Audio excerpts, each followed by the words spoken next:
Hey, gang, this week's episode is brought to you by Prize Picks, the easiest and fastest way to play daily fantasy sports. Download the Prize Picks app or go to prizepicks.com to sign up and play today. First-time users can receive a 100% instant deposit match up to $100 with promo code GOODSEATS. So if you deposit $100, Prize Picks will give you $100. If you deposit $50, Prize Picks will give you $50. Again, don't forget the promo code GOODSEATS at prizepicks.com or download the Prize Picks app today. And now, here's our show. The WFL rated the NFL for named players. Calvin Hill left the Cowboys and Ted Kwolek left the 49ers, and both signed with the Hawaiians. Ken Stabler signed with Birmingham, and Darryl LaMonica traded the silver and black of Oakland for the pastel shades of the Southern California sun. But the biggest blow to the NFL was the defection of 3 marquee players who helped Miami win back-to-back Super Bowls. I think we were all more interested in staying with the Miami Dolphins rather than going to a new league. But we needed a bargaining chip or some leverage to deal with the Miami Dolphins.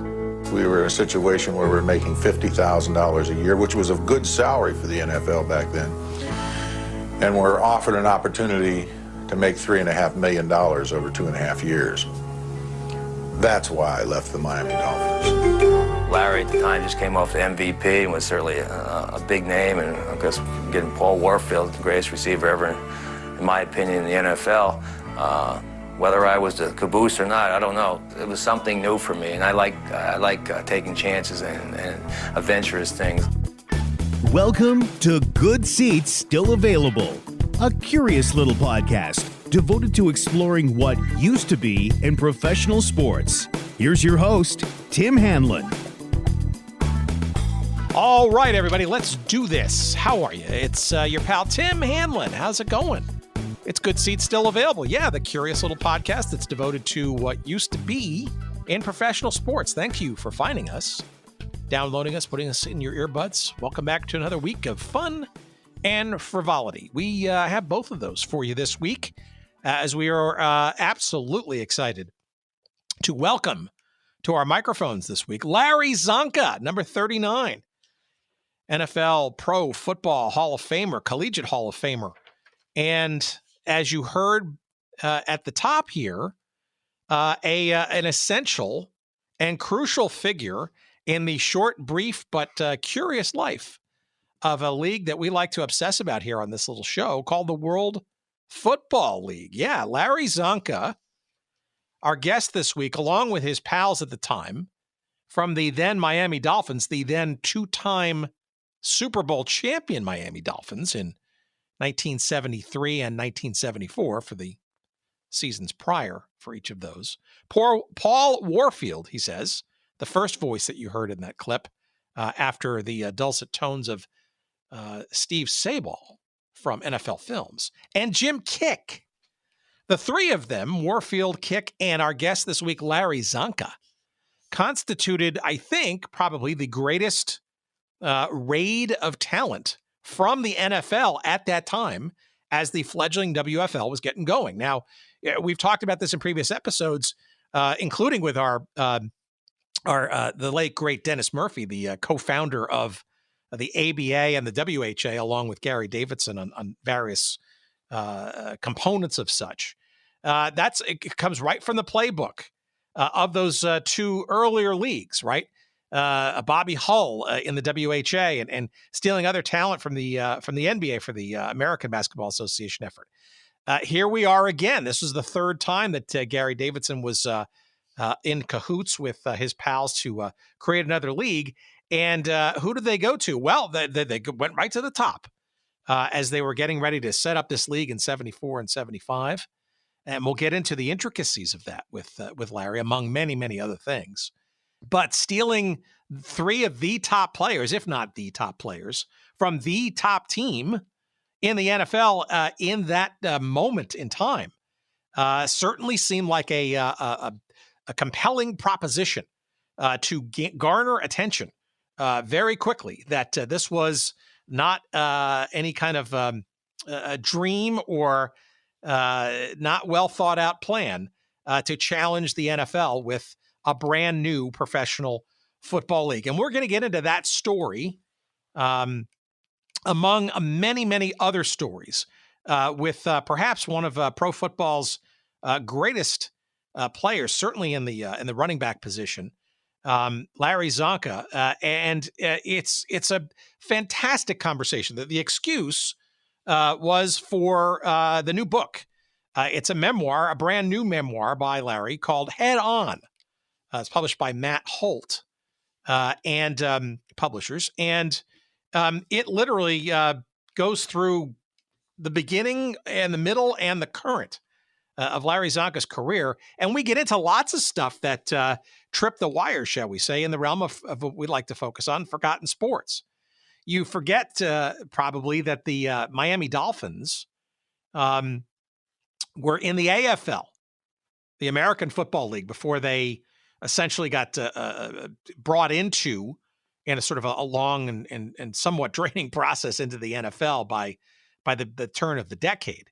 But Larry's first 2 years on the pro scene was in the AFL. We'll talk about that. Obviously, unbelievable heights with the Don Shula-coached Miami Dolphins in the early 70s. 3 Super Bowls and 2 victories out of those in that early part of the 70s, but put him and his colleagues, Paul Warfield and Jim Kiick, in a position to be, shall we say, a pretty darn hot commodity when the WFL came a-calling. And you'll hear from Larry as to why he was not only intrigued by that proposition, but some of the other things besides beyond money and that kind of stuff. Toronto Northmen was the name of the team, even though they never played it down. John Bassett, who was the owner of that team, or that proposed team, was romancing Larry in particular for a move to Toronto, a very cosmopolitan city, which is sort of part of the dynamic. It wasn't just the Bucks and the idea to kind of, stick it to the NFL and to the man. It was also, frankly, leverage, as you heard Paul Warfield say in that clip there. So there's all kinds of intrigue and interesting tidbits not previously known, I think, coming up in our conversation. And we also get into his return to the NFL, the couple of years with the New York Football Giants, where yours truly was in the stands for a number of games in the brand new at the time Giant Stadium. Probably not the highest level memories of Larry's pro football career, but he was able to make that round trip and go back to the Dolphins as an elegant swan song, shall we say, to the on-field efforts. But we also have one more chapter in our forgotten sports story with Larry, and that's the USFL.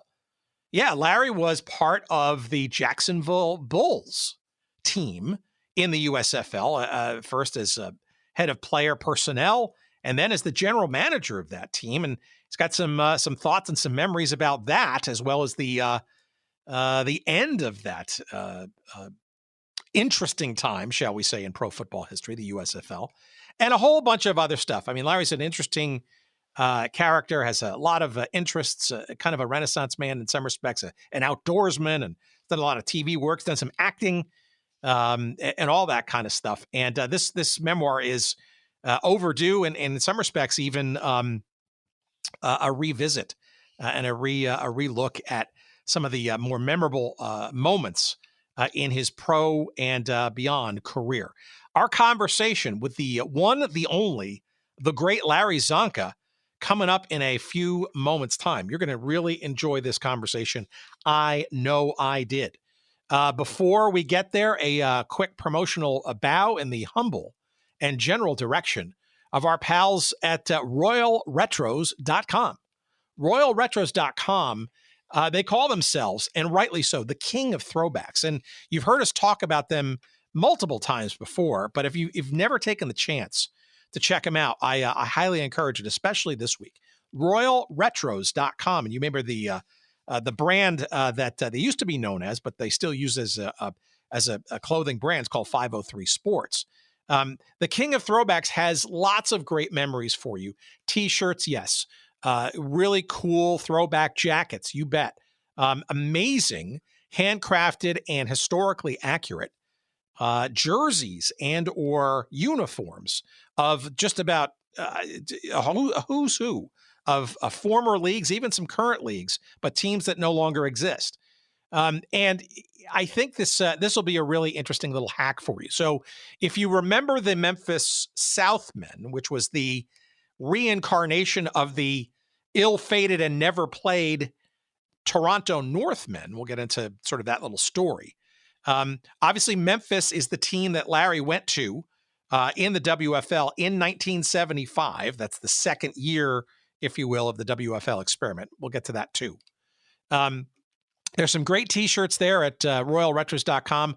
There's a Memphis jersey there, and in two different colors, both the home white and the travel brown. They're also nicknamed the Grizzlies, and there's some great T-shirts in there too. A bunch of different colors and logo schemes, including one. You have to kind of go into the actual, it's called the Memphis Grizzlies T-shirt tab. And it's not obvious, but you click in there. There's a gorgeous shirt there that I've never seen before, that if you're a fan of Larry or the Memphis Grizzlies or the Memphis Southmen, whatever you want to call them from the WFL, it's called the Trio. It says the Trio, and it has the numbers of Messrs. Warfield, Csonka, and Kiick right on there, along with that very smart-looking Grizzlies/Southmen Grizzly Bear logo. And it's fantastic, and it comes in various colors and sizes, and that's just a mere smattering of the kinds of great stuff you'll find at royalretros.com. Visit early, visit often, and when you make those purchases that you inevitably will, please, please, please use that promo code SEATS, SEATS, to ensure 10% off everything that you add to your cart. It melts right away, and you get to see the discount right there. And why wouldn't you use it early and often? Again, promo code SEATS, SEATS, at royalretros.com. Our thanks to Dustin Alameda, the chief proprietor of said royalretros.com. And we appreciate you checking them out for sure. All right. We are going to sit down. We're going to relax. We're going to just play this out now. A fantastic and awesome conversation. Aided and abetted by Larry's longtime pal and confidant, Audrey Bradshaw. We thank her for helping us set this up. Here's our conversation with the great Hall of Famer Larry Csonka. Please, as always, enjoy.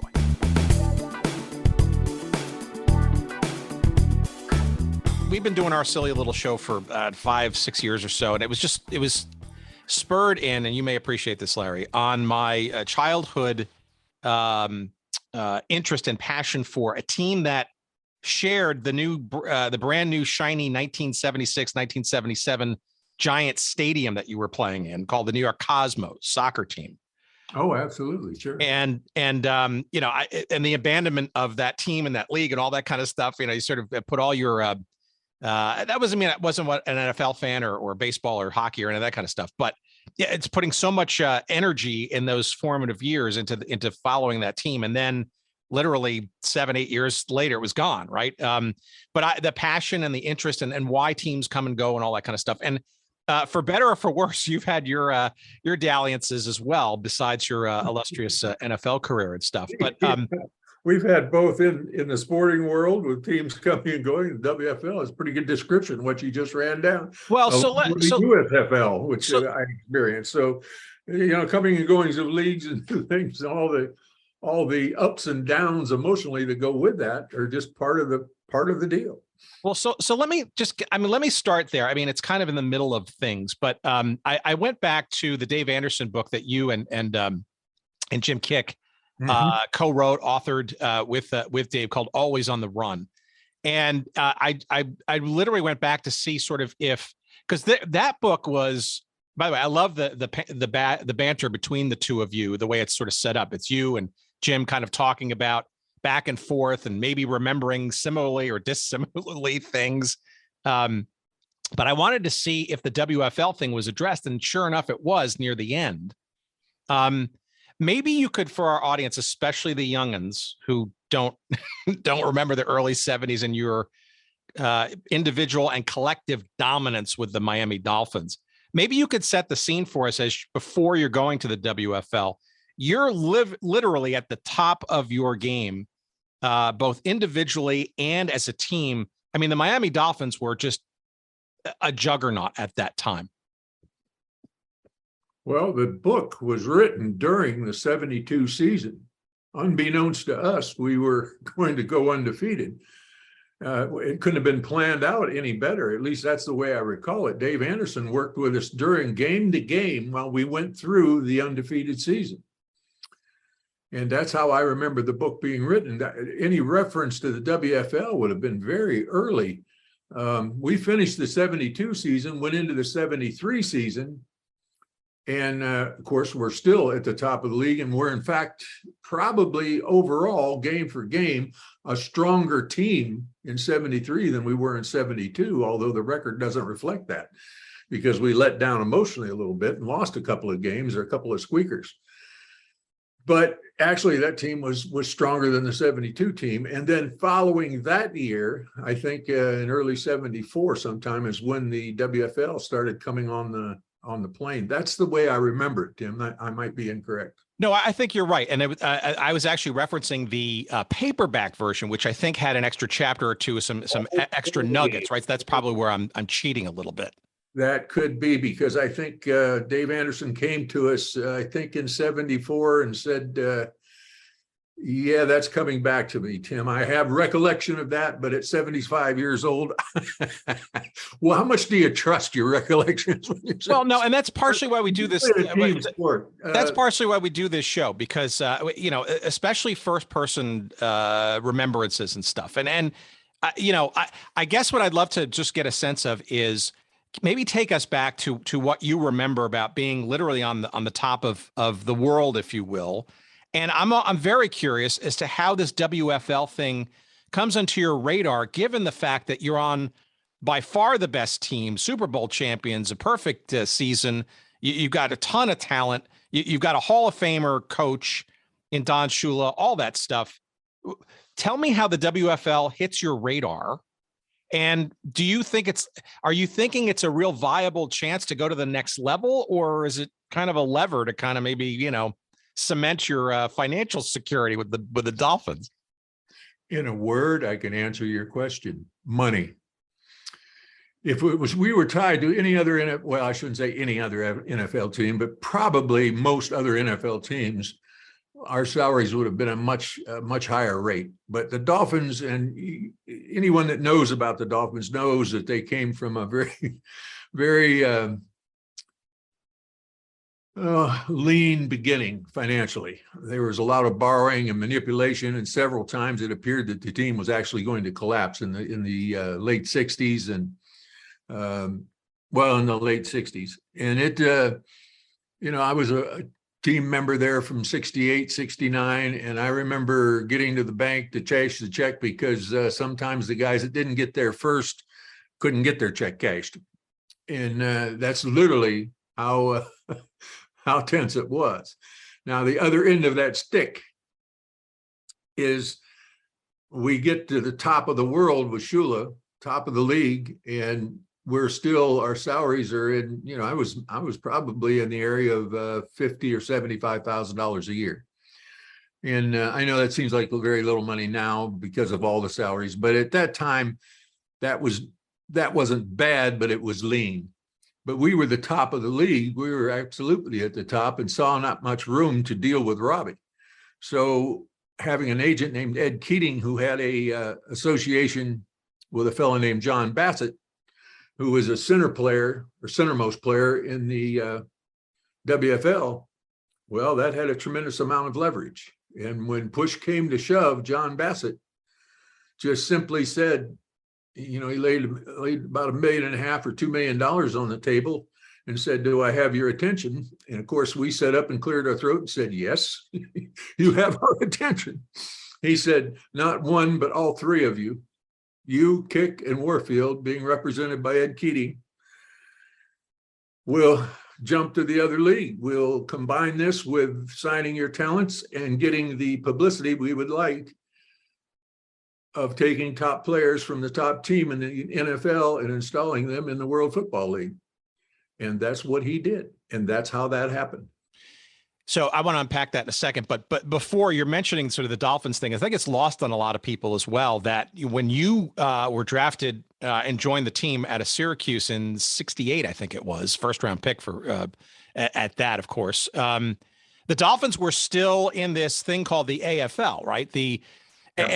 But what did you know of that, knowing that the leagues essentially, I think by that time, had publicly agreed to merge and a pretty sort of odd and plodding kind of way to get there. Were you feeling comfortable that this wasn't just the AFL standing on its own, if some stability, or what did you know or not know about the merger, if you will? The merger took place, and when it did, it gave all bargaining rights for the competitive action between the old AFL and the old NFL. They just disappeared. Suddenly, salaries went down. Signing bonuses predominantly went down by a sizable amount. So I think that occurred around 66 or 67. I think it happened between 65 and 66. I'm going back quite a few years, but that they came to the deal and decided to have an orderly draft where they weren't competing with each other, which is not a good thing when you're a player and you're coming from the college ranks. You want two different entities bidding on your talent. Instead, your rights were solely owned by one team. So you lost all leverage with any kind of competition possibility. So that was the first blow that was dealt to me. Yeah, I think they call it the common draft, if I'm not mistaken. That was the name for it. The combination. They had an agreement, but they didn't have a solid performance thing hammered out yet. But they had the common draft, and that was a nice way of saying we're going to cut the price of football players down considerably. So that's what I came into. I think myself and Floyd Little both. Floyd Little was a year ahead of me at Syracuse, and I think that he suffered at the consequence of that as well the first year, and then I the second in 68. But it lessened our bargaining power. All this gets down to the reason I left the Dolphins, and what it is was just a chance to make $1 million, and or the better part of $1 million, and I took that. I thought about it, but how can you turn that down? Think about that. In one signing, you can make more than you hope to make the rest of your career with the same team. So I'm not trying to justify anything. I'm just saying it's just common sense. When someone lays down 10 times or 15 times your salary on the table, what would you do? Okay. So as you're thinking through this, and I love in the book, and I don't want to give away too much, because obviously we want to help promote and get other people to read it, because it's very well written, and it's enjoyable to read. And I don't think you even have to be knowledgeable about sort of what was going on in those times or being around at those times. It's very revelatory. But I love the fact that you talked about calling two people as you were getting ready to kind of say yes to this deal. Do you remember those two people off the top of your head? Yes, Howard Cosell and Don Shula. I call right, the Shula I get, but Howard Cosell. Howard Cosell had always been an acquaintance of mine since 1970, probably. We did a commercial together, and I really liked Howard. The Howard that most people saw on TV, and he had a certain relish that he put on things on TV, and you would either like him or dislike him. That's here or there. But I got to know him shooting a commercial in like 1970, Jim Kiick and I, and we always liked Howard. And Howard saw when Shula came to the Dolphins, he was very interested in that because he got to know Jim and myself pretty well. We shot a day or day and a half in the Orange Bowl, do a commercial with him. And just two players that happened because of Ed Keating, the agent we happened to have a hook in with the publicity firm that was handling it. And we got to do the deal. It was no big money or anything. You just need a couple football players in the background, and that's what we were. But we spent the day or day and a half with Howard in the locker room at the Orange Bowl, in between the takes and stuff, and just really got to know him. And I got a kick out of him. And when I saw an opportunity to give a real big scoop, I liked Howard, and I thought he just lived and breathed football. He just It was, it was very important to him. And I thought this would be something as a little payback, because he said a lot of kind things about Jim Kiick and myself over the years. So I called Howard and told him, Howard, I've got a scoop for you. And I can't remember, and because of my age, and I'll claim the, been hitting the head a lot, but Howard's wife, he hollered, hold the presses, whatever her name was. Emmy, and, it stopped everything because he had a show in the off season that was on during the weekend, and they were already setting up to do it. And he stopped the presses. He called her to stop the presses because they wanted to scoop this. And he got to a studio and got me to a local studio up in Toronto as I signed the agreement. And he got that broadcast almost live and scooped everybody. And it was a fun deal. So, okay. So let's reel back to Toronto and your, tell me about John Bassett, right? Cause this is a guy, right, who would be, part of your life again come USFL time. We'll get to that, but he's also, perhaps the strongest owner and voice of this thing called the WFL, and came from a pretty well-off background, right? So him trying to set up a team in Toronto with the WFL, I mean, there's probably an inherent amount of credibility there in your mind that not only will this big fat check not bounce, but he's probably a legit guy to believe that this thing could actually take off, this World Football League. He believed in it, and through him, I believed in it to an extent. But the fact of the matter was, in order to leave the NFL, in order to create the hubbub that he wanted to create, that made it a tough place to go back to in case the deal didn't work out. So I just told him, I'm going to have a personal guarantee. In other words, I'm not signing an agreement here with the WFL and with the particular team that you're going to have in Toronto. I'm signing a personal services contract with you for the next 3 years. And if you lose this team, that's fine, but you're going to have to pay me that money in order to mow your grass, I guess. I don't know what else we're going to do. But I said, that's the only way I'm going to do this, because once I go down this lane, once I commit to this and sign with this, if it doesn't work out and falls through, then I'm supposed to come begging back to the NFL. Think about my situation there. I said, I will take this step with you, and so will Paul and Jim, but we're all of the same persuasion. This is going to have to be a personal guarantee by you, no matter what happens with the WFL. Now that makes it a little different ballgame, doesn't it, Tim? I mean, when you have a personal guarantee from the owner, irregardless of whether the league stays or falls, it's a personal services contract to him for the next 3 years for my football services. It's up to him to provide the playing field. Whose idea was that genius move, frankly? Well, I told Ed Keating when he called me and said the World Football League, I said, that's fine, Ed, but that's like saying that Santa Claus is coming to town. Who's going to, if it falls, if it doesn't make it, what happens in 6 months? That's the only genius part of it I had to do with, was I anticipated, if it collapses or something happens, which is a 50-50 shot with a new league, and it could happen, particularly when the owners are all different. I was hearing all kinds of different things about the owners in the World Football League. I said, it'll have to be a personal services contract. If he's interested in doing that, then I'm interested in talking. And, But it also worked both ways, right? Because as the team was getting the idea of a team in Toronto was getting shut out by the Canadian government wanting to protect the CFL. We had no clue of that, Tim. If I'd had any clue of that, we would have put some kind of stipulation in there, which gave me an option to. I just assumed that there wasn't any problem with that because of John's background in Canada, and I thought Canada would welcome some competition football that was international with the U.S., but I was wrong.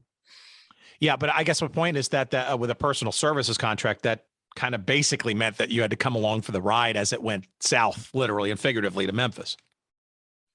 Absolutely. Yeah, there was no option there. And I wouldn't have exercised an option had I had one. I was, that you would walk away from the money and all the prestige and everything of the impact was part of the reason he gave us so much money, was to buy that publicity and that prestige of taking 3 top players, Super Bowl caliber players at the top of the league from the NFL, as a body punch to say hello. And once that would happen, then that money was spent. And so you got to look at it as not just for the football talent, but for the impact of the publicity of initiating a big wallop with the league.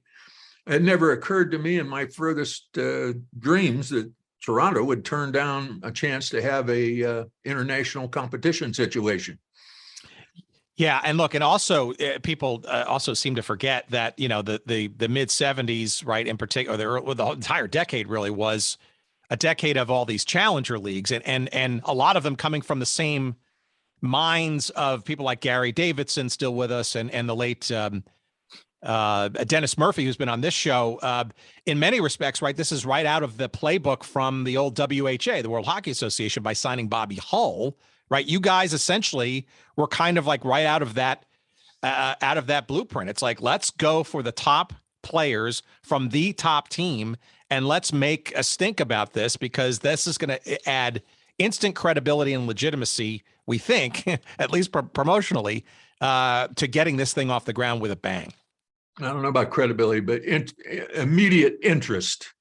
And when you create immediate interest, then the fans are tempted to at least come to the game, buy a few tickets and experience it. And if they think they're getting a quality product and something they can identify with and follow, then they'll buy their season tickets. And there was a backwash of that. There was a lot of interest in the Toronto area.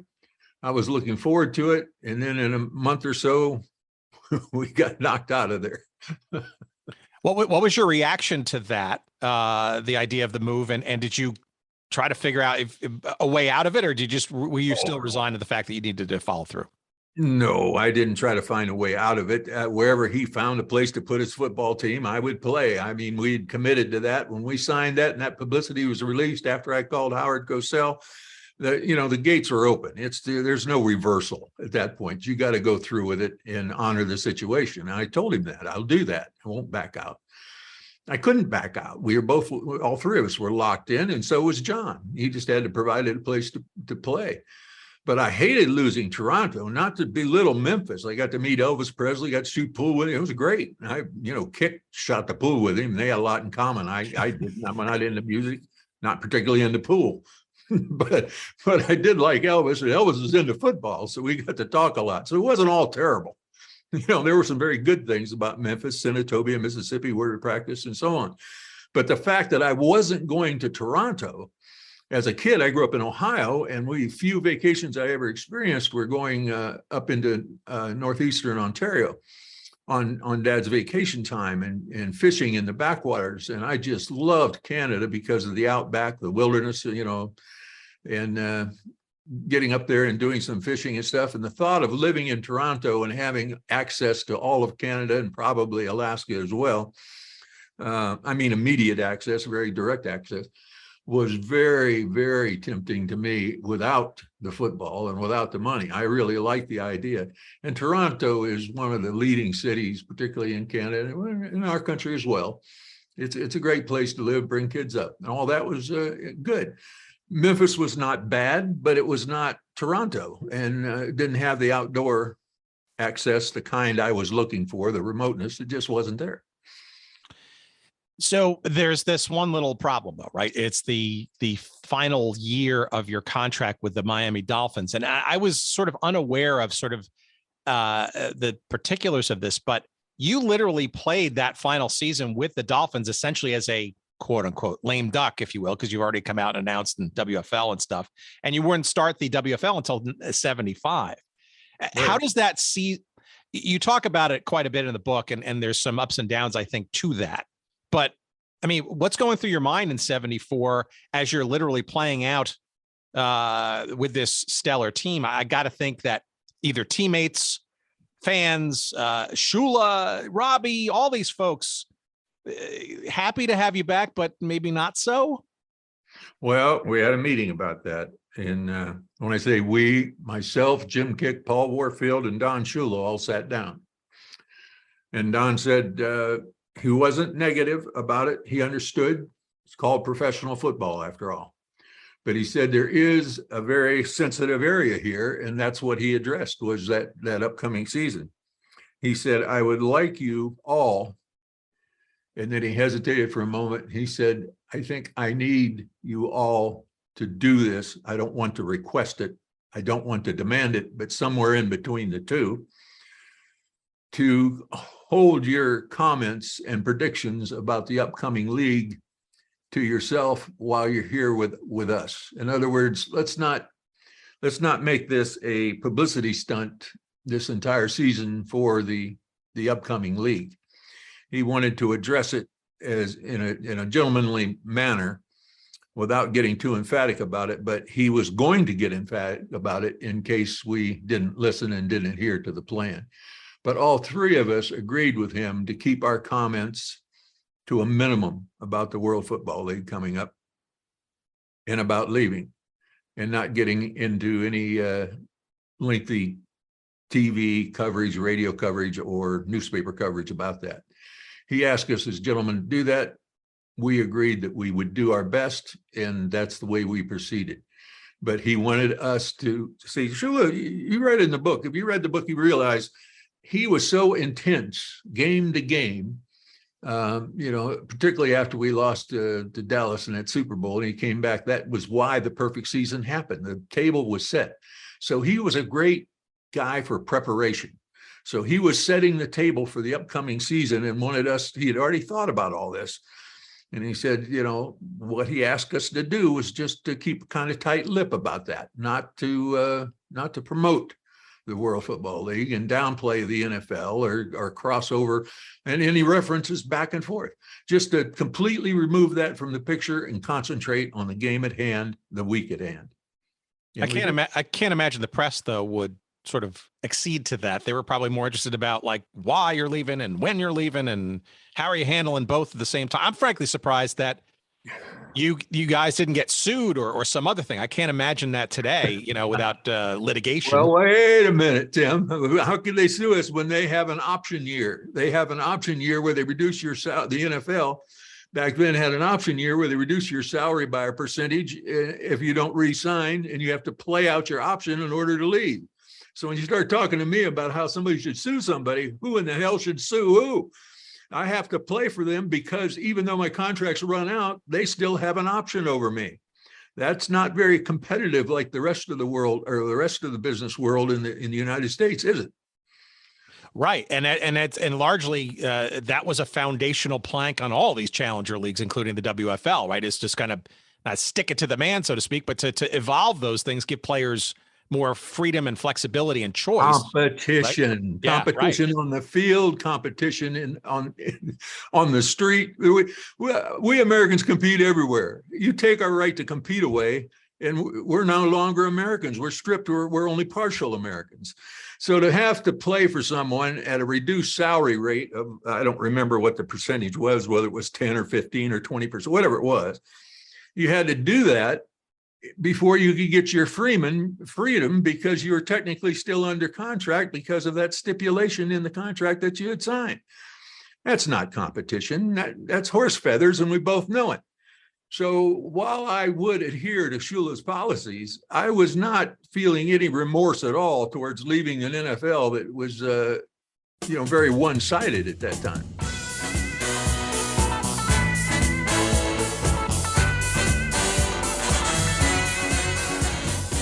All right, what's this? Prize Picks. My goodness, of course, the easiest and fastest way to play daily fantasy sports is Prize Picks. What is it? Well, glad you asked.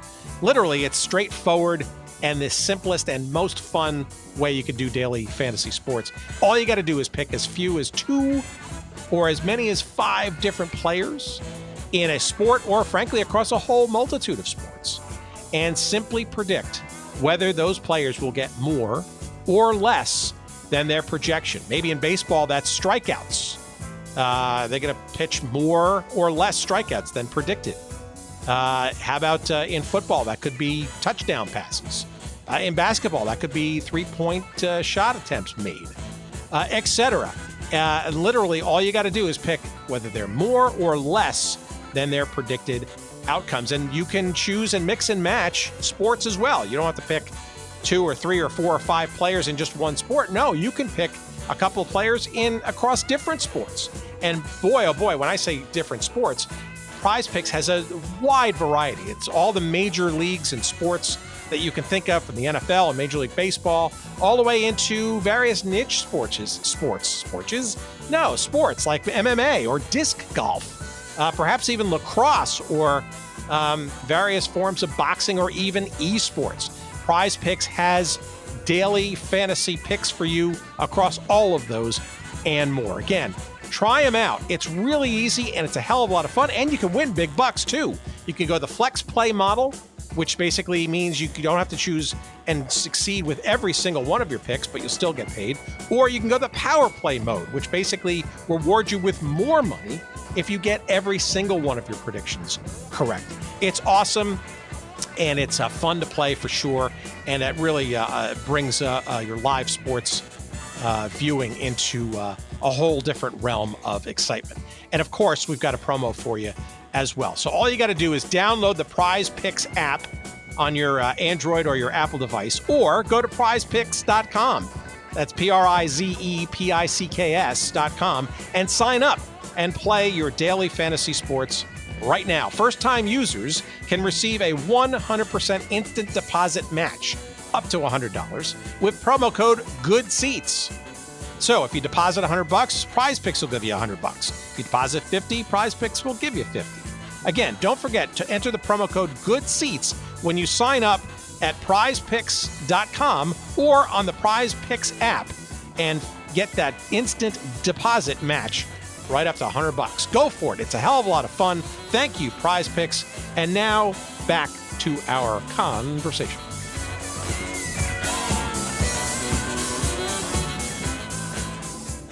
The three of you, though, you opened a door, though, right? There were others that kind of saw that as the opening, if you will, for themselves to do similar, correct? Tim, I called the evening that we reached the deal in Toronto. I called Fernandez. I called Doug Swift. I called everybody on the team and told them, listen, we're getting ready to, or most of the guys that I was close with on the team, and that's most of the team, I called that I could get a hold of and told them, listen, someone in the World Football League owns your rights. We're getting ready to sign an agreement that won't take place until we play out our options, so there's no lawsuit. You are in the same situation. So I would, if you want my advice, I said to each player, find out what team in the World Football League owns your rights and make sure you contact them and talk to them about a negotiated possibility in the future. It will have a direct impact on your salary in the near future when you re-up with the NFL. And that's the way the price of football went up. That's labor versus management, or labor versus ownership. And that's the way it was. It was time for the pendulum to swing back the other way. And when it does, it bloodies the other side the same way it bloodied the previous side. So the NFL is ecstatic that you're playing in their league, and you're not agitating too much. They cast the stone. They're the ones that said I had to play out my option year. Remember? But did you get any? I guess what I'm trying to get at is, what kind of pressure, either outward or behind the scenes, were you experiencing? Well, I'm sure it wasn't sort of smooth sailing getting through that NFL season. Well, I don't remember any hostile environment. We were not downtown dealing with the Dolphins front office. We were with Coach Shula out at Kiick or at Biscayne College, practicing football and having to do with the reality of who we play next week. So we put all this stuff to the side and approached the regular season the way he just described, the way he asked us to, because he saw all this going down. What we're talking to now are talking about right now and hashing over is exactly what I addressed in the book. all that could be avoided, and we just get down to the football side of it. That's what Coach Shula wanted to do. That's what he asked us to do. He asked us to keep all the comments about the World Football League and the competition with the NFL to a minimum if we possibly could. He would appreciate it, almost demand it, but he stopped short of that. He asked us as gentlemen if we would do that because it meant that it would keep our point of interest pointed towards winning each week and not getting sidetracked in a lot of other jargon. Yep. No, that makes sense. And I still got to be difficult to walk that tight wire for sure. But let me ask you this, though. How are you viewing the unfolding of the season of 1974 in the WFL, right? Clearly came on the scene very quickly in terms of attention, big time crowds, all that kind of stuff. But pretty early on, right? The wheels started to get wobbly depending on which market and team and situation. What were your observations, if you will, in private about the WFL as their season was playing out, and any, I don't know, thoughts about maybe what that might mean for you the next season? Well, again, I signed a personal services contract, so I knew that I was not threatened by that, by the instability of the league. I listened to it at first with great interest, but as it turned into days and then weeks of ongoing stuff, I started tuning it out and just concentrated on what we were doing. Then when the league fell, I just went back and talked to Ed Keating and saw an opportunity of coming back in the league during the season, but then the NFL commissioner blocked that and we couldn't come back in. So, we had anticipated, when I say we, myself, Jim Kiick, Paul Warfield, and our agent Ed Keating had anticipated the possibility of the demise of the league. You have to do that anytime you're signing and jumping with a new league. Certainly is a factor. It was more than just the guaranteed kind of personal services contract. It was what could be negotiated coming back if it didn't work out. And that was a very precarious position to be in because there's Mr. Bassett. He's on the line for a 3-year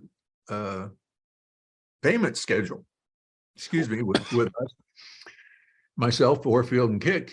And if we're going to go sign in the NFL and pick right up where we left off, things have to be negotiated. He would want his position negotiated. He's not going to condone us signing and going with the NFL. He would want out of his contract in order for us to do that. All that has to be negotiated. It has to be negotiated very fast and very quickly and very carefully. So his comment was, if they buy the contract from me, then you can go. And that's what he stated, and he stood by. Well, in some respects, you're also quite fortunate because Bassett was one of the only owners really to kind of survive the 74, if you will, collapse of the league and the rebirth of it in the following 1975 season, right? And in terms of stability, the same name and all that kind of stuff. I mean, I think it might have been one of the only franchises, or at least markets, that literally had the same management from the league version number 1 in 74 to league version number 2 in 75 when you were ready to join. So that had to feel somewhat stable, especially that the personal services contract was with him, not somebody else.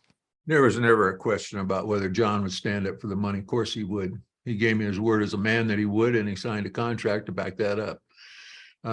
And I believed him, and he had the assets to do that. He was operating in a pretty new location, a new field, but he liked it. And he did very well. He ended up down Tampa. He did a lot of things. But the key to the thing was, for me, was when I went back to the farm in Ohio after the collapse and left Memphis and drove back to Ohio. I got to the farm, and by the time I got to the farm, Coach Arnsbarger had become the head coach at the New York Giants, and the Giants were on the phone, and they were already talking about the possibility of picking up the contract in full from Mr. Bassett and taking it if I would like to come and play at the New York Giants. And I I was kind of hoping that I would end up back with the Dolphins, but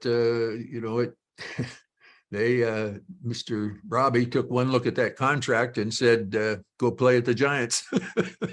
So that was pretty much over with.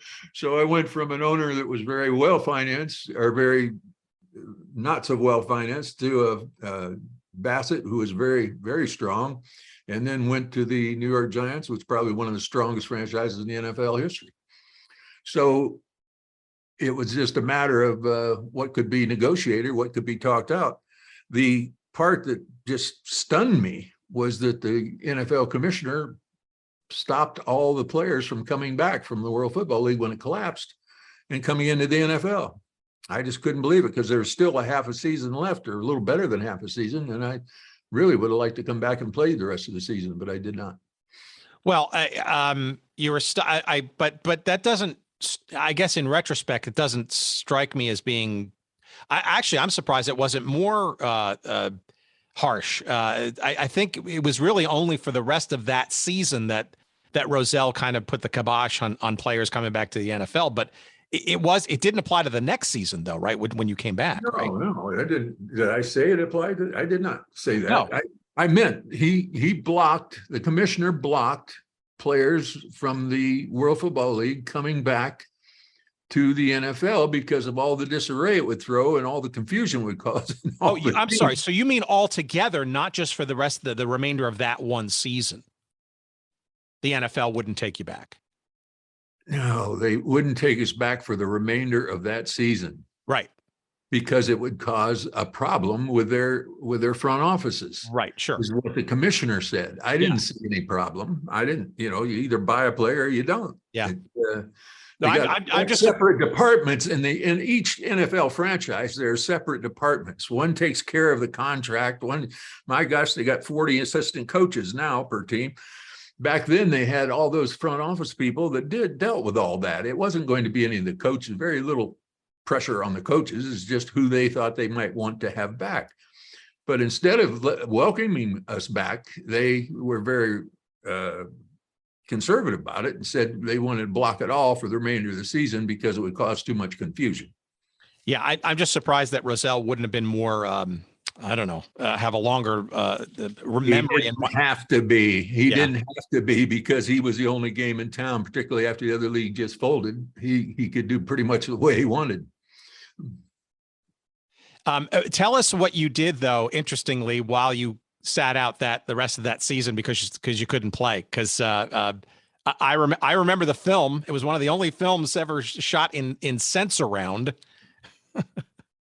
Do you remember your acting gig during that time? Oh, yeah, I did some stuff with different. I knew Burt Reynolds, a bunch of fellas and gals from Hollywood. Over the years, we had appeared at shows and done things, and been at charity events and so on. So I spent a little time on TV and doing some things, and that's when I realized that I was never going to be any kind of quality actor. It just isn't in me.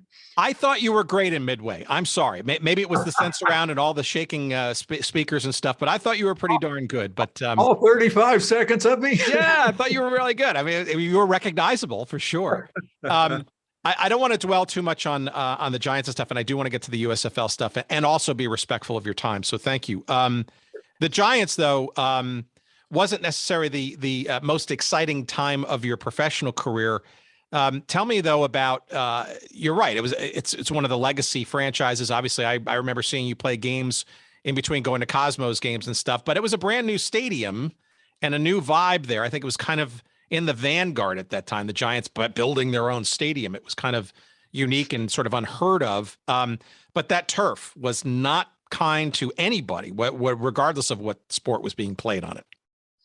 Well, I totally believe that I got a knee injury because of that. And that because of that turf, I think traction has a lot to do. Your foot being planted in a natural grass situation, your cleats rip the grass away and your leg gives. But in a full concentrated traction situation where your foot can't move, if it's locked by another player or if it's got tremendous adhesion to the ground, the knee is going to give rather than the turf. And So I'm not a big advocate of artificial surfaces, but that's what happened. I ended up injured and out, and I don't think the time was. I spent 3 years there, and it was a long, tedious time, and it was a tough time. The team was up and down and sideways, and to put together the kind of offensive line that I had at Miami in those years with the head coach staff that we had, or coaching staff we had, was well, that just doesn't happen very often. And you talk about great players getting together and making, that's all, but just as important is the coaching staff that's put together to coach them. And I think we were lacking in both players and lacking in coaching at New York at the time, and it went down pretty rough. I was there 3 years, and then I went back to Miami the last year of my career in '79 and played with Don one more year. Yeah, which is a great way. I mean, and not many players get the ability to kind of close that circle too, because and obviously a lot of fond memories and stuff. But I think you're right. I mean, you probably don't realize, I don't want to say how good one has it, but I mean, you were, those early years in Miami and the perfect season and the Super Bowl, all that stuff, right? I mean, I think the early years in Miami were very difficult. 68 and 69 was very similar to what I had going on in New York. There was a great disorganization, and new coaching staff had put together for just a couple of years. And we're kind of the persuasion that we're an expansion franchise and not too much is expected. So we're just going to kick back and ride it out. Well, that sort of works, but I'll tell you, to try to put together any kind of ball control offense or power running game under that scenario is nearly impossible. And when you have a guy named Monty Clark and you have a front office personnel guy like Joe Thomas, and the wherewithal of those two individuals, and you got a guy like Shula that's on top of it and allocating the budget for it, you can start to put together some horses. And when you're talking about ball control offense and what we had in Miami, it was built. It wasn't built in 68 or 69. The basics started to be put together. I was there. Larry Little was there. There were some people that were being added that were starting to take shape. But when Monty Clark came in and brought a raft of knowledge from playing with the Cleveland Browns for years and years and being the brains, if you will, of the offensive line of that great Browns team. He knew a lot of people, knew a lot of ex-players or would-be players that hadn't made it at Cleveland that still had a lot of talent in his mind. And he brought some of those in. Jim Langer, Bob Kuchenberg were guys that he had seen up at the Browns when he was there the year before. So in 70, when he came with us, he brought them down 70 and 71 and suddenly put together an offensive line that, fans, I'm afraid they can't appreciate because they don't understand all the technology and how finite the blocking and the reading, the communication, if you will. I think the basic line, I put that in the book, the communication between myself and my offensive lineman was so good that just a one-word, three-letter word, red, blue, whatever it was, color called, I would recognize that they were recognizing what I was recognizing about the defense and how they were going to block it. You see, it changes at the snap of the ball every time. And in that microsecond area, that's when, if you have total understanding of how the people in front of you are going to collaborate and how they're going to work, you know what's going to happen by what you're seeing out of the corner of your eye. And it all takes place in about a half a second. Now, I'm not going to insult your intelligence, Tim. That's what happens. But to see that from the stands, if you've never been a part of that or understood it at ground level and been involved in it, to recognize it would be impossible. There's veterans that played for years and years as linebackers in different places that they don't recognize what they're seeing. But that's how intricate it seems. Like it's just brutal and it's just head on and you're knocking people back. And that's, yes, but there's a technique to it because you got to fit the ball carrier in there somewhere. That's the 8 ball. And the 8 ball, if I'm running into the back of my offensive tackle because I don't know that he's going to X block instead of straight block, that just causes congestion and the running game doesn't operate. So when you know those intricacies of it and you see those little millisecond things and you perform proficiently, it becomes a devastating weapon, unrecognizable from the stands. When a guy throws the ball, another man runs down the field and catches it, the fellas and people in the stands recognize that immediately. So the rules have changed over the years to enhance the passing game, and rightfully so. It's benefited the spectator's point of view, and the NFL's become stronger because of it.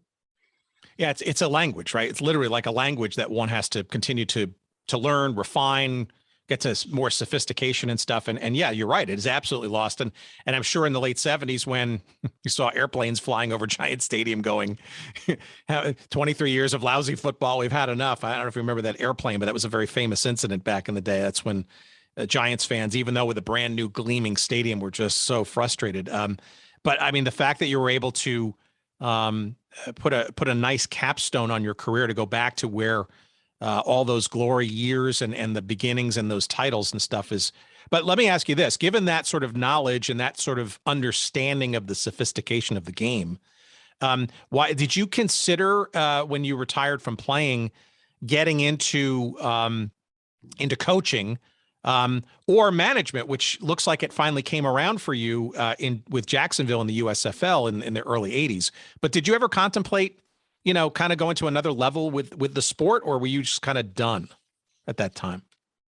I never contemplated becoming a coach. I'd had the entire time I played football, from when I started playing in high school, I missed out on most of the hunting seasons and fishing seasons. The places I wanted to go, Alaska, Northern Canada, all the places that I wanted to see and dreamed of seeing were being pushed back further and further. And I lived year to year, hoping that next year I would get an opportunity to go up and see those things. Had I not played football, I probably would have seen them much sooner. I can't belittle the fact that I played football. Obviously, it was a great thing that enabled me to go back and see those places that I alluded to on my terms later on, and host a TV show for some 15 or 16 years out of Alaska. So to say anything negative about football would be self-inflicting a wound. I mean, that's just crazy. But it pushed Alaska off into the distant future, and it was something that I was wanting to return and get to. And finally, after retiring, well, I didn't really retire. I got fired. Coach Shula said, I came back to be a supportive running back for a fellow named Delvin Williams, and he had some problems and dropped out in the league. And I was 30 or 31, I don't know, 29, 30 years old, too old to be running the ball 40 times a game. And that's what I returned to. I was just going to be a third and short situation guy, and signed a contract accordingly. But when I started being the primary ball carrier at that age, in the last year I was with Dolphins, I told them, if you want me back, I want double that contract. And they said, no, we're not going to do that. I said, well, I'll see you then. And he said, fine. And that's the way that went down. So how does the USFL hit your radar? Obviously football is still in your blood in some respects, right? But USFL, right? So you were doing a little... I would have never got involved in the USFL, Tim, had it not been for a teammate of mine at Syracuse named Nick Kish, who had become an assistant coach down at the University of Florida.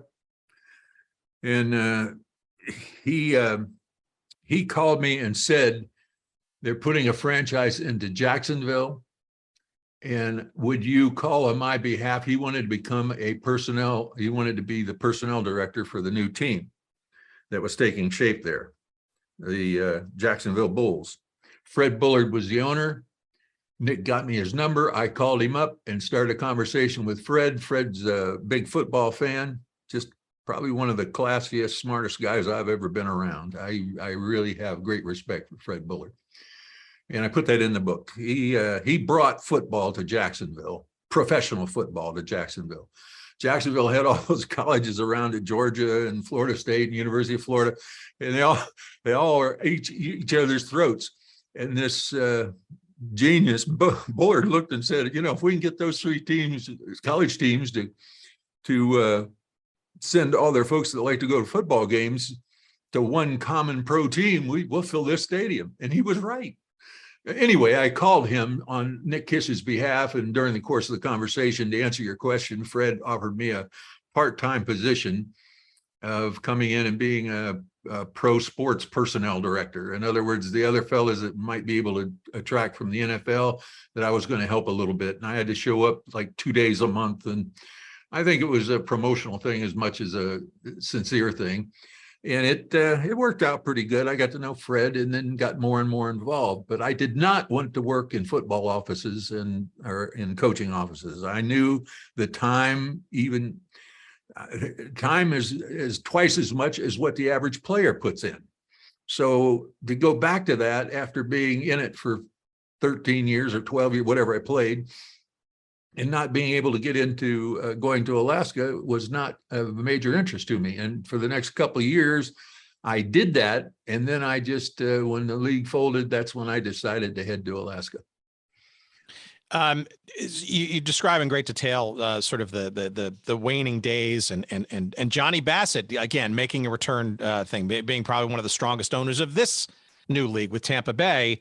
I'm not going to get into the specifics of how it all sort of ended and stuff, because that's what the book is for. But did you think that spring football could have made it had it not been for all the various machinations to bring it into the fall and the lawsuit and all that kind of stuff? I mean, strip all that stuff away. I mean, competing against the NFL, I mean, please, but spring football, and now with spring football kind of still fledgling, do you think it could have worked had it not changed in the USFL, and or do you think spring football still has a place to play, a role to play in the pro game today? I'm pretty divided on that. There's a shot, but it's a lean one. I think the entire essence and thrust of new leagues is to push it far enough to cause an expansion of the NFL and to buy into those new expansion franchises. And that's pretty much proving, what Jacksonville did is prove that they could support a pro team. So that's what happened. And that's why there's pro football in Jacksonville, because the USFL was there. That's what I think happened. But you do or don't think the spring is a place maybe for football to continue beyond the NFL, developmentally, maybe directly competitive, fills a gap, keeps players going, new players, potentially giving them more opportunities. I mean, there seems to be a real big divide as to whether people need or want more pro football in the spring. I don't see it, but just because I don't see it doesn't mean that's a fact.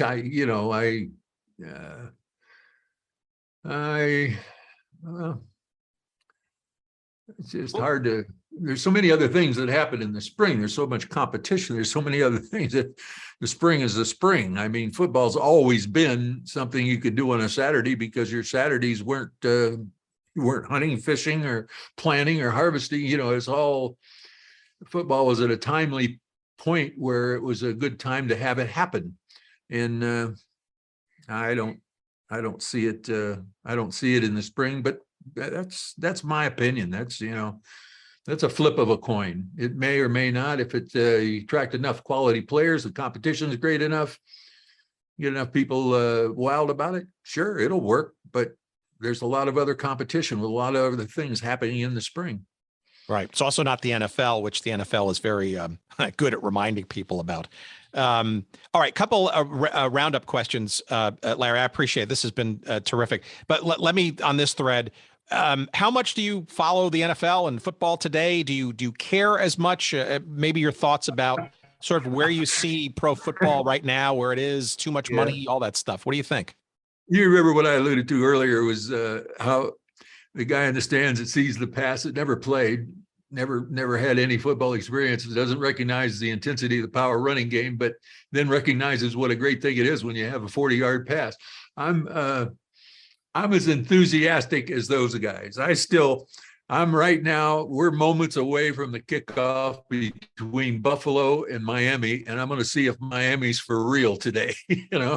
I've been pulling for them, and I believe they're doing pretty well, but I know Buffalo's for real.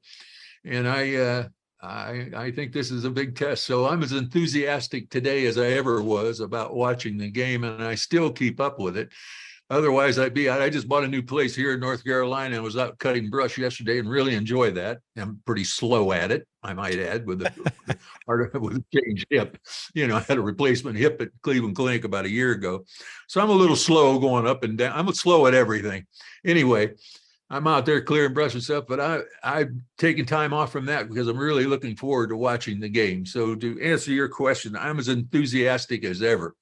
I know the game has changed. The rules have changed terrifically. It upsets me when they talk about the greatest of all time without stipulating the greatest of his particular time, because it's the rules change so drastically. It's hard to compete position players against position players from 40 years ago or 50 years ago or 70 years ago, because the rules are so different. But you can say the greatest of their time, but unfortunately that doesn't add up to GOAT. But that's my thrust on the thing. But I think there's as many great players as ever out there today.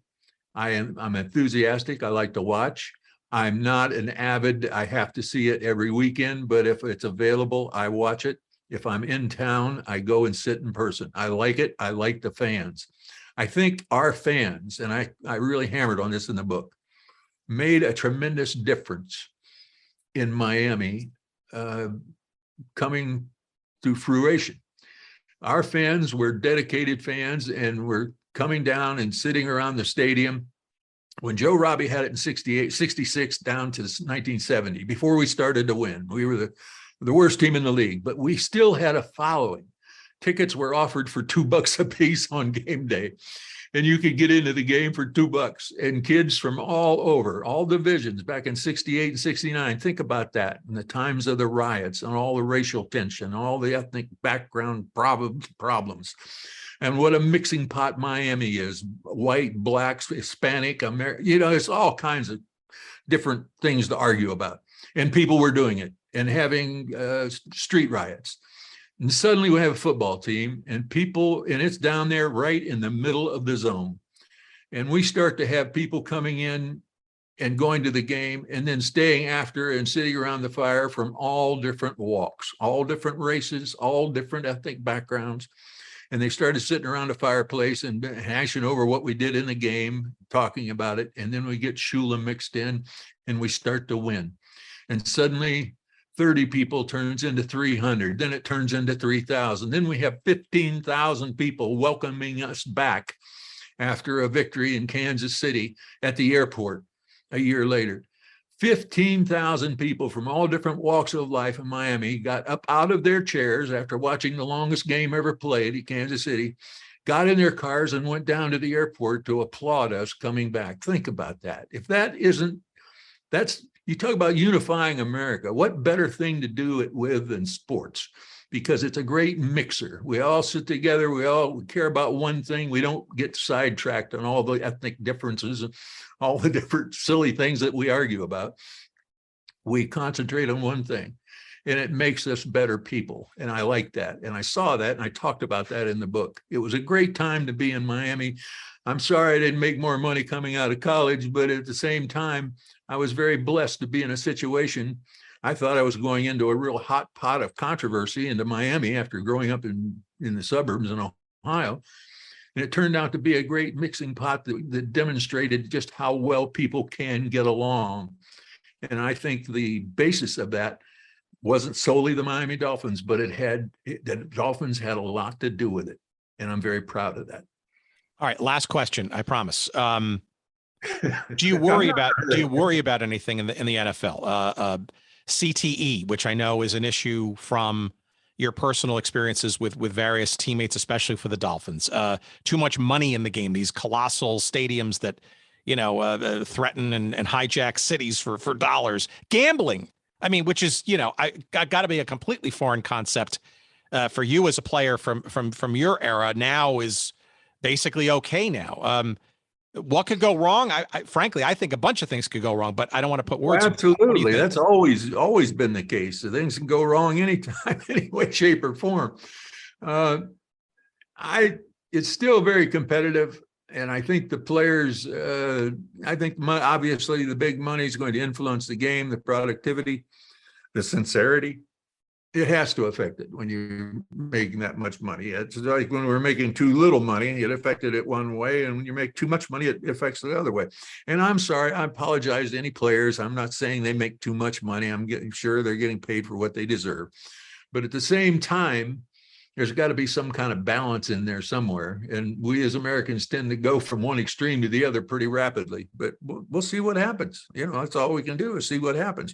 Right now, I'm just hours away from seeing Buffalo and Miami get after each other and finding out whether Miami is capable of, and I'm looking forward to it. So the enthusiasm is there. Whatever they're doing with so much money and all the things that could go wrong, so far, it still seems to sustain itself. So who can argue with that? I'm looking forward to the game, and it's still an hour away. Well, I am ecstatic that you were able to take time for our humble little podcast here.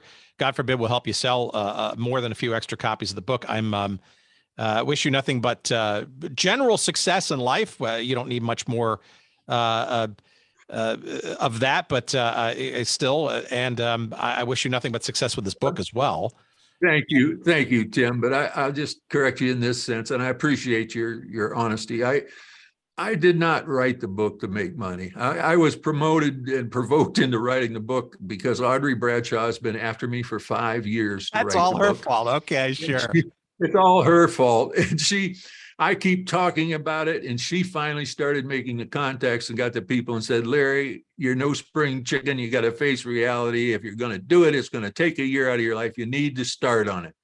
And she got in touch with the people, and we got started on it and talked around it. And I'm glad that took place, because if we make money on the book, it's not going to change my life one way or the other. I'm pretty happy with the way things are. But I did like to write it because I wanted particularly to talk about Shula and how the change occurred and all the things that have occurred to me over the years about when you have a coach or a leader, military leader, a political leader that you believe in, and then he's put to the test, and you see, in my situation in the book, I talk about it. I found a scouting report the day before a game, and Shula always talked about integrity and pride and honesty, and I handed it to an assistant coach. We lost that game. That was against Oakland, and we had a long winning streak going on, and we lost that game. And after the game, I saw Monty Clark, and I said, why in the world, we should have been up by 21 points. But he said, Shula said, throw it away, wouldn't even look at it. Now, that was an opportunity behind the scenes to tell whether that kind of coach had the integrity that he talked about, that he lived what he preached. In that instance, in that scenario, he had everything to win and nothing to lose except his integrity. And he took the high road. Now, that wasn't set up, that wasn't rehearsed. It's what happened. And I saw it demonstrated. He was what he said he was and lived it, and ended up being the top of the mark. There was no pressured footballs or no questions about it. Integrity, he lived it. And because of it, was the greatest coach of all time. And we were the only team to attain perfection. And I think because of his sacrifice, we got to climb that mountain with him. And I go on about it a little more in depth in the book. I hope you buy the book and read it. Maybe find me somewhere and I'll sign it for you. That would be fun. But I shared those things. I shared those things about Shula. It's not a book about just football. If you're buying a book about just want to read about the games, there's not that. It's a book about the people that put it together. It's about the difference we alluded to earlier in this conversation about the difference we made in Miami. It's going to Alaska and experience a near-death situation on the Bering Sea. It's about the realities of life that are true and what really happens. And that's why I'm glad I wrote it, because I got to experience a few of those 4 or 5 things in my life, and I shared them in the book. If you want a book about just football, well, my book's good, but it's not the greatest one ever written about football. Look, it's a terrific read, and I love and not to sort of spoil it, but at the end of the book, you literally call out just about every major person involved in your life story at the end and give a little update about where they are now, or when they sadly passed and all that kind of stuff. And it really speaks to the fact that I want to put words in your mouth. It takes a village, but I mean, you've lived a life well lived, shall we say? And football is a thread and a major theme of it all. But it's certainly beyond just that, and that's why I'm really ecstatic that you made time for us, because obviously our little hook is like the forgotten stuff, but it really is a very excellently written read, and I agree. I think it's going to be much more appealing to just general sports enthusiasts and people who remember Larry Csonka from back in the day, and football certainly just happens to be a nice thread behind it. But kudos, you did a great job. Well, and we only scratched the surface. We didn't get to the Sports Illustrated covers. We didn't get to we didn't talk about the fumble, but you call it the miracle in the middle. We didn't get any of that stuff, but American Gladiators. But this has been fantastic, and friends, there's going to be so much more in this book that you're going to enjoy. And I'm ecstatic that we could actually give you an opportunity to kind of help sell it and get some people interested if they weren't already. Good deal, Tim. Talk to you later.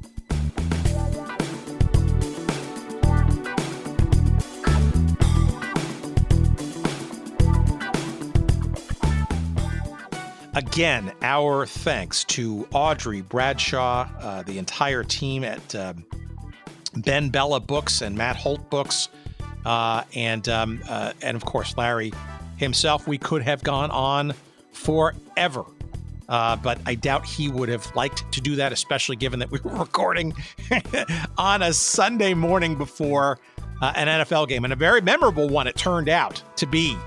The game between the Buffalo Bills and the Miami Dolphins, for various reasons, which I'm sure you have seen on your social media feeds during the course of last week as we dropped this episode. The book, a must read.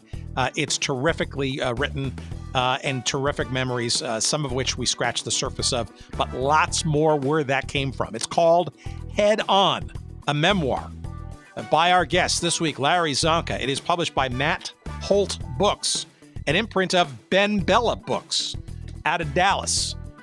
It is available. Let's see. We are dropping this episode out on Monday, as we always do on the 3rd. I believe is officially available come the 4th. So that'd be tomorrow if you're listening to this live as we drop it. But chances are pretty darn good that if you're hearing this episode, it's already available. If you haven't heard it by now, there are numerous ways to get this book, and probably the best way to help support this show, we don't charge you for it, is to go to our website at goodseatsstillavailable.com. Just search up this episode, number 279, with the one, the only Larry Csonka, and you will see a convenient link, or a couple of links actually, to this book, and you can get it in all its various forms. You'll be whisked away to Amazon, which is going to obviously get it to you as soon as humanly possible, perhaps faster than any other source on the planet. And while you're on the website, tool around and look at all the graze around on the Ponderosa there with all the other episodes that we've ever done. If you haven't already sampled those, seen the books or the movies or whatever that we might have featured on from those episodes where they're available, that website, goodseatsstillavailable.com, is the place to do so. Of course, the best way to keep track of the show is to subscribe or follow on your podcast player of choice or device of choice. Our show. We're available just about wherever you can find podcasts. So you have no excuse not to add us and put us high on your list of must listens to each and every week. If you'd like to send us some email, you can please, by all means, go ahead and do so. We're at hello@goodseatsstillavailable.com. And on social media, you can follow us on Twitter at GoodSeatsStill, on Instagram at GoodSeatsStillAvailable, and on Facebook at GoodSeatsStillAvailable. By the way, if you'd like to follow Larry and all his efforts, both past histories, his thoughts, what's going on with promotion for the book, a couple of places here, so write these down. His website is LarryConka.com, all one word.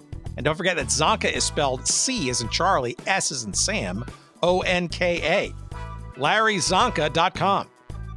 You will find Larry on Twitter at Larry_Csonka39. At Larry_Csonka39. Instagram, Larry Csonka39. All together, all one word there. And on Facebook, you'll find him at Larry Csonk, Z-O-N-K, Csonka. Let's see. I think that's all we got. I mean, my goodness, ain't that enough for you friends this week? Again, our thanks to Audrey Bradshaw, the team there at Matt Holt, the great Larry Csonka, and you, the awesome listeners who keep our little show going. We appreciate all your input, and we thank you for your support. We cannot thank you enough. Until next week, God willing, we'll see ya. Thank you for listening.